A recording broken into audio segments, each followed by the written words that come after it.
Hi everyone, today I thought I will share with you what I do when I haven't painted in a while, and it sort of feels odd if you've taken maybe a week's break to get back to it. You kind of feel uninspired, you don't know what to paint, because you think it might not look good or it might be too difficult, and so you find all these sort of excuses that actually are hindering you from painting. The best thing to do would be to pick something very easy that has only a few lines to it, and I personally love using my fountain pen in extra fine for that, because it makes a very fine line, and it's very kind of forgiving, and you can get away with a sketchy look. If you make a mistake, you can just go over it and create a few more lines,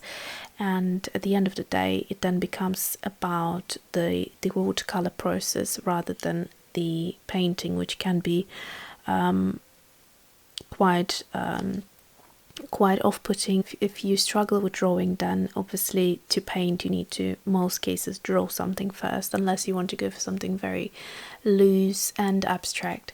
So let's start. I'm going to show you how to paint poppies. Actually, this idea I got from doing this little illustration right here. So this was super quick, and if you want to see the colors that I've used, they're all in my previous video. So here is how I paint poppies. So first of all, there are different ways of painting them. Some of them have very beautiful centers which are very detailed, but I'm going to paint them from looking at them from the side, so that means less detail. So I'm going to start with the first petal, which is going to be a triangle, like so.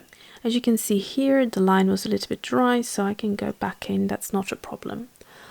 Then I'm going to paint a similar shape on the side, and then another one on this side, and a couple more right in the middle here. So that is a very simple interpretation of a poppy. I can make it a little bit more open and sort of bigger, like so. Give it some nice petals over here. So that's a nice and big one. And I'm also going to paint a poppy. It's not a bud. I think this actually happens. This is where the seeds are. So this is after the poppy has flowered. It then has these sort of attractive looking green balls. So this was originally the center of the flower. Now, to make it very simple, I'm just going to draw straight lines, like so, right down to the bottom of here. So this is as simple as it would get. However, you can start adding a few details. So this is where I'm just having fun and not really thinking about it. So therefore, if you're having fun, you can't really make any mistake. If you make a mistake, you can try and correct it by adding a few more lines and balance things out. So this is the beauty of this type of illustration. So just don't worry, don't stress, don't panic. I'm going to do the same over here at the bottom of it. At this point, I'm not even looking at the photograph or the image, because I don't need to. I sort of have it in my mind as I want it to be, so this kind of becomes a little bit more whimsical rather than realistic. And I like to add these sort of triangles at the bottom of my flowers just to make it look a little bit more finished. You could make it even more whimsical by start putting some sort of stem at the center. So this is not how the poppies look, by the way. They don't have that. But why not? You can just let your fantasy go and create something that doesn't have to be realistic and still be quite beautiful. If I haven't said which pen this is the platinum carbon ink pen, and the ink is black. So you can buy the ink in the bottle, and you can buy a converter and then just fill it up like that. But when you buy this pen, it actually comes with a cartridge, one cartridge, I believe. So it will last you a long time. I'm actually waiting for the cartridge to finish so I can load it up first. So here's one thing that I've just noticed is a little bit of a mistake, but I'm going to show you how to correct it. So if you look at this flower right here, it looks perfectly fine. Here is something off balance, and the reason it looks off balance is because the center of the flower would run around here, and therefore these stamen would be also in the middle here. So basically it looks a little bit unbalanced because it's shifted to the side. So it means I need to add a few more here to make it look a little bit more natural. So I'm just going to do that, and very quickly you correct your mistake right there. So I'm going to leave it at that. You could add some foliage if you want to, but I'm going to make it just really, really simple and now have a play with my watercolors.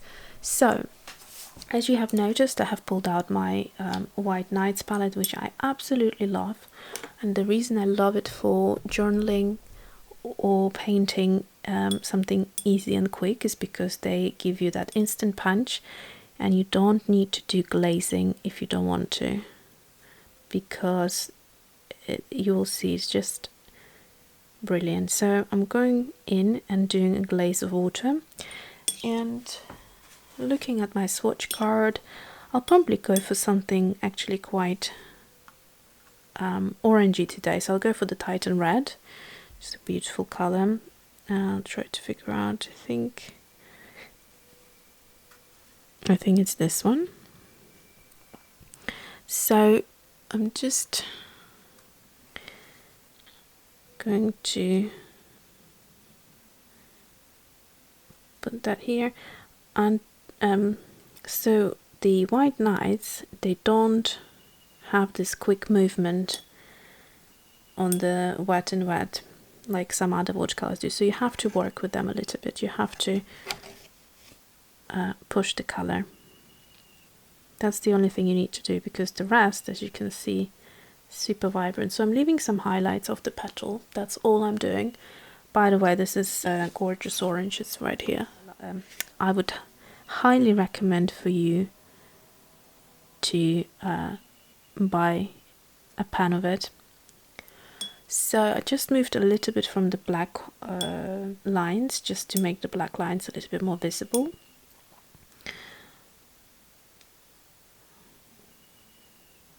Because there was a lot of watercolor there, very intense, and I don't remember, I think it's meant to be a transparent, but sometimes until the watercolor dries, you don't really know, and I don't want to risk losing those lines. So all I needed to do was just to really quickly move like so the watercolor from the top of it. So I can see the battery is getting low now, so I better hurry up.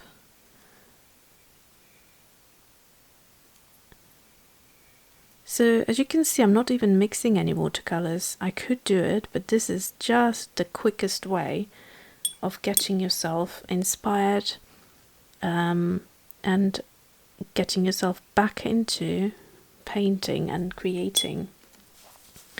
Something as simple as that, because it's so pleasing to the eye, the colors are vibrant, the object that you paint is pretty, already just that on its own makes you want to create even more.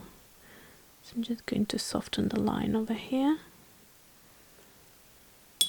And finally, so I'm darkening it at the bottom, that's all I'm doing. I'm just playing with the highlights and depth right here, which is not too complicated, you could do it easily. So I'm putting the darkest parts right at the bottom to suggest that that's the inside of the flower. So basically we're looking and seeing these petals behind the petals that are in the foreground, if that makes sense. So now I'm going to go over onto the bud because that should be nice and quick, and I'm going to go with sap green because this sap green is beautiful. It will work really nicely with this orange. So if I hold it up against, you can see it's very complementing. So yeah, it's a sap green that I quite like. I'm currently trying to see whether the Winsor & Newton sap green is similar, because it's supposed to be a warm sap green, which I quite like. So I ordered a pan of that, sorry, a tube of that. So there you go, very easy, very quick. I'm not going to do anything else to it, I'm just going to leave it. And then I'm going to do the other one in vermilion. So just going to add some water to the vermilion, and before my camera dies on me, I'm just going to do that very, very quickly. As you can see at this point, the water is starting to get quite stained, which is alright because we're still working in the same hue. And now I'm going to just move it like so, help the watercolor a little bit, guide it, pull it out, and that is it. So you can see I'm creating these fine lines which will dry and look quite nice. I love the way white nights dry.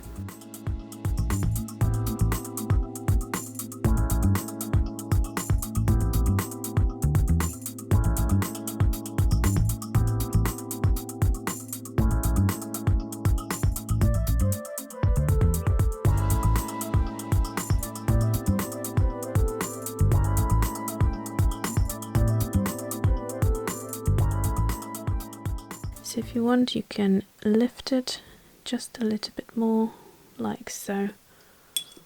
And we're almost there. I can see that this bit needs to be moved out a little bit more, so I'm just going to do that. And here as well.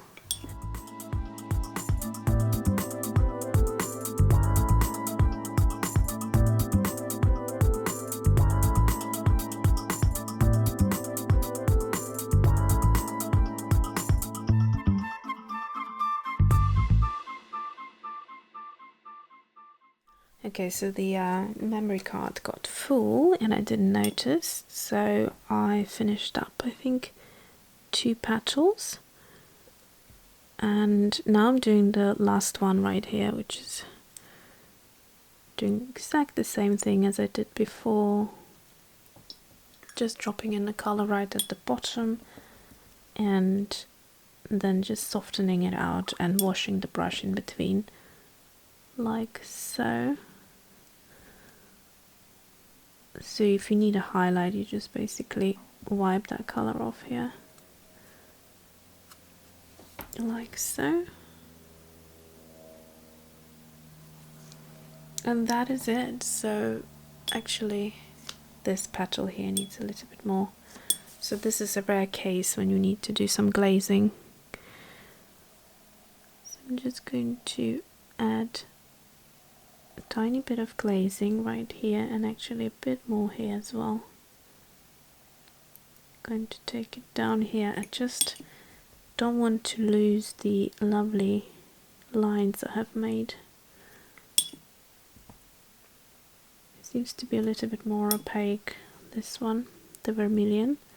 So all I'm doing here is just, oh, too much water on the brush, not good. So I'm just kind of moving this in and out, still keeping the highlights in. It's really important to make sure you keep a clean brush, because you can see it pulls it up quite quickly. So I'm keeping those areas right here for the highlight. It kind of resembles the papery texture of the petal. So yeah, that is it. Thanks for watching and see you soon.